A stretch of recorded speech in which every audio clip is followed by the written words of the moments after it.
नमस्कार दोस्तों, बहुत बहुत स्वागत है आपका इंडिया नाउ में और मैं हूं संदीप पाल। लोकसभा चुनाव के लिए सभी पार्टियां जी जान से जुट गईं। पहले चरण का चुनाव 19 अप्रैल को है। इससे पहले आज सपा ने, समाजवादी पार्टी ने अपना घोषणा पत्र जारी कर दिया।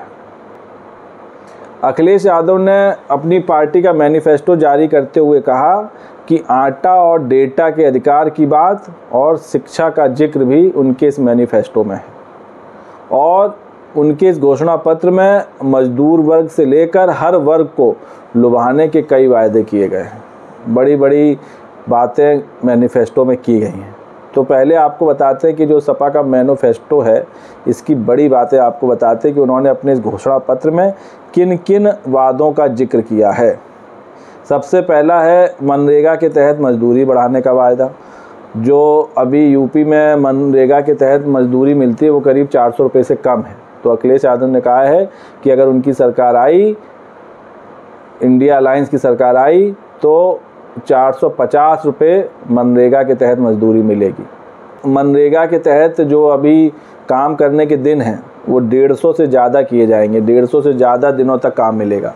अभी क्या है, अभी जो कार्य दिवस हैं वो 150 के भीतर हैं। तो उन्होंने कहा है कि अगर उनकी सरकार आती है तो मनरेगा में काम करने के दिनों को और बढ़ाया जाएगा। ज़्यादा काम करेंगे तो ज़्यादा मजदूरी पाएंगे।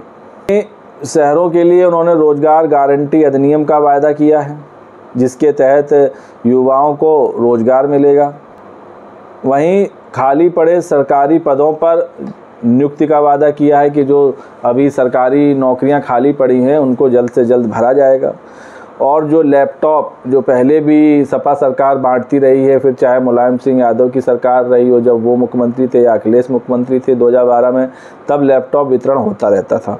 तो लैपटॉप प्रेम इस मैनिफेस्टो में भी सपा का झलका है। और उन्होंने कहा है कि युवाओं को पूरे देश में लैपटॉप बांटने का वादा किया, जिससे जो पेपर लीक हो रहे हैं उन घटनाओं पे लगाम लगेगी। तो अगर इंडिया अलायंस की सरकार बनी तो देश में सभी छात्रों को लैपटॉप मिलेंगे। वहीं पुलिस समेत अनेक सरकारी नौकरियां जो हैं उनमें महिलाओं के आरक्षण की बात की है। 33% आरक्षण देने का जिक्र किया है। लड़कियों के लिए केजी से लेकर पीजी तक फ्री शिक्षा, मतलब जो लड़कियां पढ़ना चाहती हैं उनकी कोई फीस ही नहीं लगेगी। फ्री शिक्षा, केजी में एडमिशन लो और मास्टर्स की डिग्री ले लो, कोई पैसा खर्च नहीं होगा। ये उन्होंने कहा है कि फ्री शिक्षा देंगे। वहीं गरीबी रेखा से नीचे जीवन जीने वाली महिलाओं को 3000 रुपये प्रति महीने देने का भी ऐलान सपा ने अपने मैनिफेस्टो में किया है।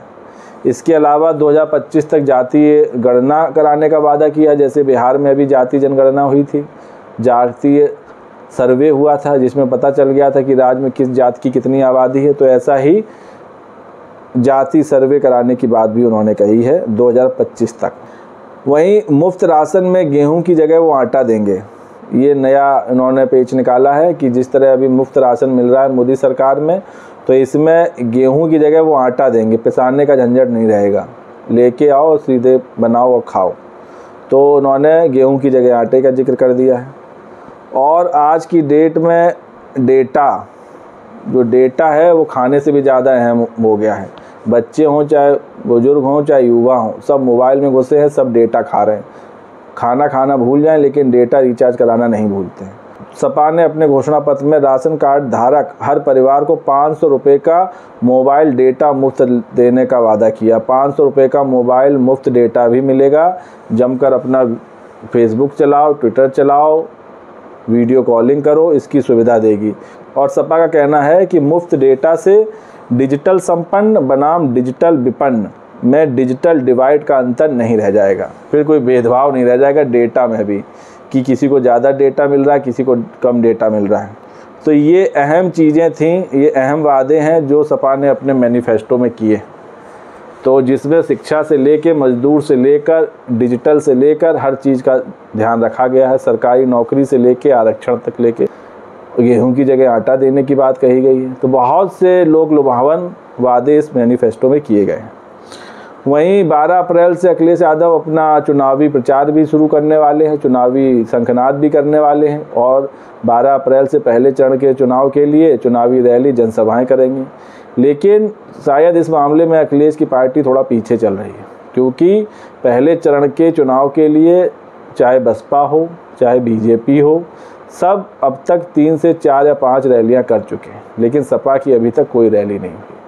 ऐसे में चुनावी तैयारियों में सपा थोड़ी पीछे चल रही है। अब वो बात अलग है कि अब 12 अप्रैल से लेकर 3-4 दिनों में ताबड़तोड़ रैली कर डालें तो शायद कुछ बढ़त बना लें, लेकिन जिस तरह बीते कुछ दिनों से टिकट को लेकर माथापच्ची पार्टी में जारी रही, टिकट पे टकराव देखने को मिला, कई प्रत्याशियों का टिकट कटा, किसी को मिला, फिर कटा, फिर मिला, फिर प्रत्याशी बदले गए, तो इन सब को लेकर सपा में खींचतान मची हुई है।